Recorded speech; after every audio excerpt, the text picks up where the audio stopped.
C'est l'heure du journal de l'Afrique. Soyez les bienvenus sur France 24 à la une ce soir. Le compte à rebours avant la visite du pape en Algérie. Les Algériens préparent cette visite historique. La symbolique, c'est la rencontre entre le pape et le peuple algérien. Déclaration de l'archevêque d'Alger, le cardinal Jean-Paul Vesco.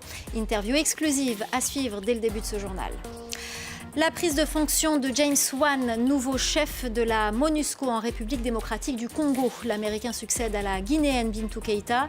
Sa mission première en ce début de mandat sera de mettre en route le mécanisme de surveillance du cessez-le-feu. Nous serons à Kinshasa dans un instant. Et puis la visite de Patrice Motsepe au Sénégal. Le président de la CAF se rend dans le pays près d'un mois après la décision de retirer au Sénégal son titre de champion d'Afrique au profit du Maroc. Il s'est entretenu avec le président Diomaye Faye. Nous serons à Dakar également dans cette édition. Le pape se prépare à entamer sa tournée africaine. Première étape de son voyage, l'Algérie, un pays musulman où l'islam est religion d'État. La particularité de ce pays, c'est qu'il a vu naître sur ses terres Saint Augustin, un des plus grands penseurs et théologiens du christianisme. Le pape augustinien va justement se rendre à Annaba, Hippone à l'époque romaine, sur les lieux de vie de Saint Augustin. C'est une des étapes de son programme algérien. Le cardinal Jean-Paul Vesco, archevêque d'Alger, revient justement sur les différentes escales de cette visite et sur la symbolique du voyage. Interview exclusive, écoutez. La première matinée est consacrée après l'accueil à l'aéroport, qui est un accueil, donc c'est une visite d'État. Il y aura un moment de recueillement au monument des Martyrs, qui est le monument emblématique d'Alger. Et puis, au pied du monument, une rencontre avec le peuple algérien. Voilà, ce sera un discours. Son premier discours sera adressé au peuple algérien. Ensuite, il rencontrera évidemment le président de la République, un tête-à-tête avec le président de la République et à la présidence, et puis une rencontre avec les corps constitués, la société civile, dans l'auditorium du complexe de la Grande Mosquée d'Alger, et ensuite un moment de visite de la Grande Mosquée. Et l'après-midi sera une rencontre avec la communauté catholique et ses nombreux amis musulmans sur l'esplanade de Notre-Dame d'Afrique. La journée du lendemain sera à Annaba, donc avec l'ancienne Hippone, avec la visite des ruines d'Hippone et un moment de recueillement dans la basilique de la Paix. Il reste le contour de cette basilique qui était probablement une des basiliques d'Augustin, dans laquelle il a prêché.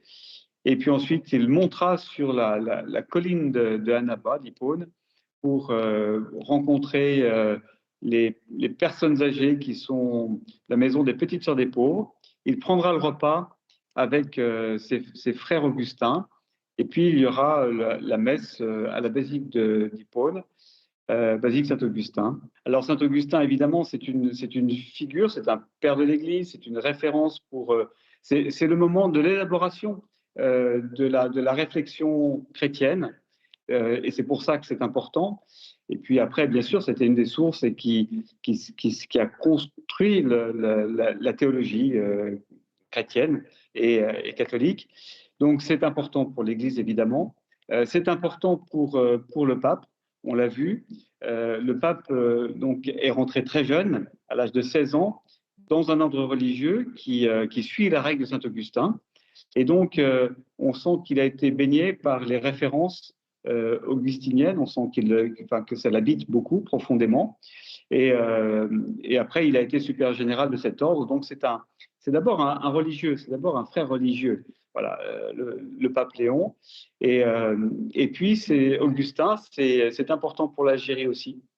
Et ça, c'est extraordinaire parce que 15 siècles sont passés et dans ce pays qui n'a justement pas de référence explicite chrétienne, la figure d'Augustin, d'une manière générale, est restée dans la mémoire collective. Et donc, le pape Léon a dit dans l'avion qu'il le ramenait du Liban.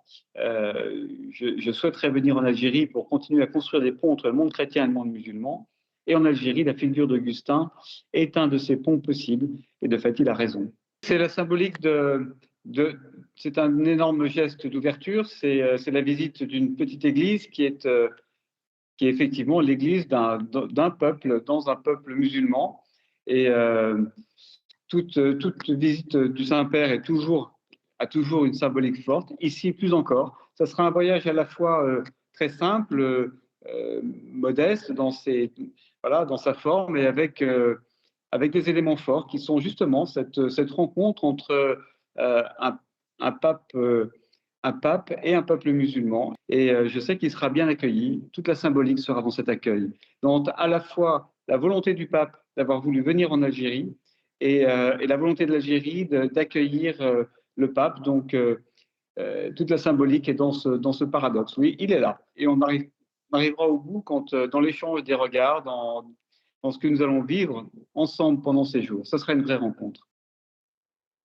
Voilà pour cette interview réalisée un peu plus tôt. Merci à Nesrine Benzebouchi et à Antonia Ratsova pour leur aide pour cette réalisation.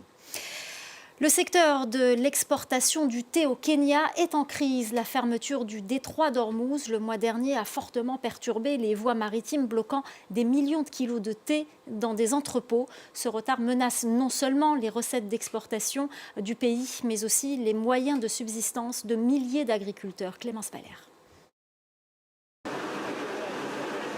Ces feuilles de thé kenyanes sont les dernières victimes collatérales de la guerre menée par les États-Unis et Israël contre l'Iran.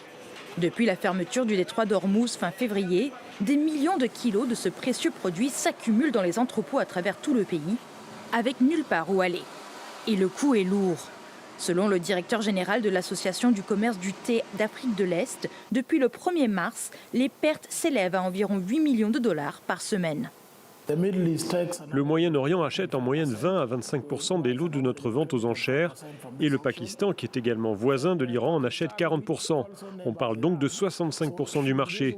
Ainsi, si cette guerre devait se poursuivre, les conséquences négatives seraient encore plus graves. Le Kenya exporte en moyenne 100 millions de kilos de thé par an vers le marché du Moyen-Orient. La perturbation des routes maritimes mondiales a contraint les navires à contourner via le cap de Bonne-Espérance en Afrique, ce qui a entraîné une hausse des frais de transport et d'assurance. Et les exportateurs ne sont pas les seuls à en payer le prix. Partout dans le pays, les producteurs de thé subissent eux aussi les conséquences financières de la guerre. Ce sous-secteur du thé fait vivre des millions de personnes au Kenya, principalement des petits agriculteurs.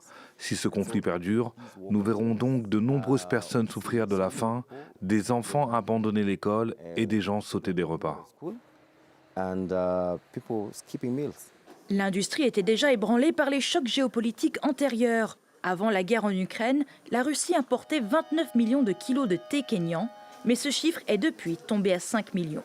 Beaucoup estiment que le gouvernement kényan doit développer de nouveaux marchés sur le continent afin d'atténuer les effets des turbulences mondiales sur le secteur. On part à présent en République démocratique du Congo où l'Américain James Wan, nouveau chef de la MONUSCO, a pris ses fonctions. Il succède à la Guinéenne Bintou Keïta. Cette dernière a quitté Kinshasa le 30 novembre 2025 après 4 années à la tête de la mission. La grande priorité pour son début de mandat, mettre en route le mécanisme de surveillance du cessez-le-feu. Les précisions à Kinshasa d'Aurélie Bazaraki-Bangoula. James Wan arrive dans un pays qu'il connaît bien puisqu'il a été ambassadeur des États-Unis en République démocratique du Congo sous Barack Obama. Il prend ses fonctions dans un contexte difficile. Il l'a dit lors de son arrivée à Kinshasa. La situation sécuritaire et humanitaire dans l'est du pays demeure profondément préoccupante. Alors si la MONUSCO a été critiquée pour son inefficacité et avait un temps été sommée en 2023 de quitter le Congo, elle est aujourd'hui appelée à jouer un rôle décisif. L'une de ses priorités sera la mise en route effective du mécanisme de surveillance du cessez-le-feu signé à Doha le 15 novembre 2025. Depuis cette signature, les affrontements se sont poursuivis sur le terrain. Alors les modalités du cessez-le-feu sont toujours en discussion. Une nouvelle rencontre pourrait avoir lieu entre les autorités congolaises et l'AFCM 23 dans moins de 10 jours sous médiation qatari. En Centrafrique, le chercheur belgo-portugais Joseph Figueira a été libéré. Il est désormais de retour au Portugal, arrêté fin mai 2024 dans le sud-est du pays par des mercenaires du groupe Wagner, alors qu'il était en mission pour une ONG américaine. L'homme avait été condamné à 10 ans de travaux forcés pour, je cite, atteinte à la sûreté de l'État, ce qu'il a toujours nié. Écoutez son avocat. Son dossier était vide. Vide parce qu'il n'a été interrogé au fond que 2 fois par le doyen des juges d'instruction. Ce qui a triomphé, ce n'est pas la justice, c'est plutôt les pressions diplomatiques.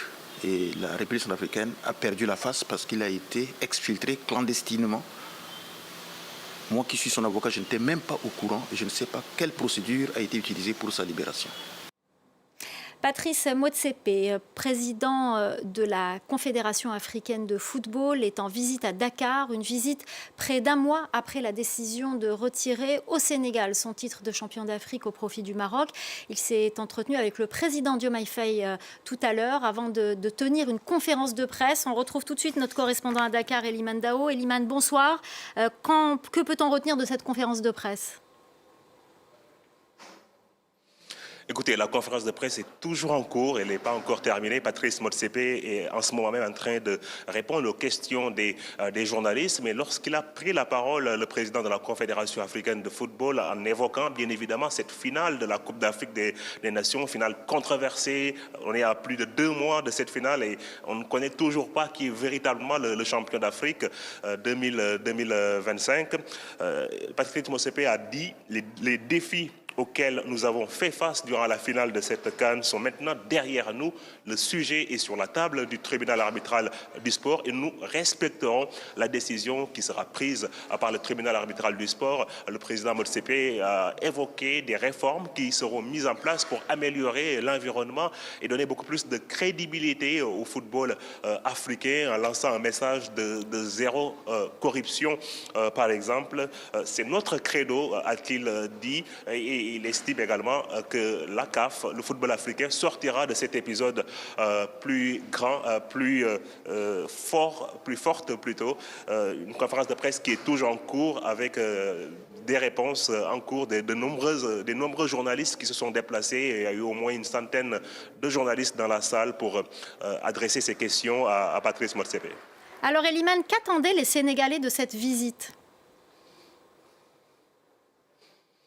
Écoutez, les Sénégalais ont été dans un premier temps surpris de voir cette visite car il y a une sorte d'animosité qui s'est découlée de cette finale de la Coupe d'Afrique des Nations. La CAF qui a perdu une certaine crédibilité aux yeux des supporters sénégalais, surtout de cette décision qui a été prise 2 mois après la Coupe d'Afrique des Nations de retirer ce titre au Sénégal et de l'attribuer par ricochet au Maroc. Beaucoup de Sénégalais voulaient même que le pays boycotte cette visite du président Patrice Motsepe. C'est vous dire le ton qu'employaient les Sénégalais, notamment sur les réseaux sociaux. Mais la visite s'est quand même globalement bien passée. Il a été reçu par le président de la Fédération sénégalaise de football. Il a pu faire même une visite à l'île de Gorée pour rappeler un peu le passé de cette île qui a un lien avec l'Afrique du Sud parce que le président Motsepe est sud-africain. Et il a été également reçu par le président de la République, Bassirou Diomaye Faye. Les Sénégalais suivent en ce moment ce que Motsepe est en train de dire avec les commentaires qui commencent déjà à se multiplier sur les réseaux sociaux. Merci infiniment Eliman Dao, notre correspondant à Dakar. Merci de nous faire vivre ces moments en direct. C'est la fin du Journal de l'Afrique. Restez avec nous, l'info continue sur France 24.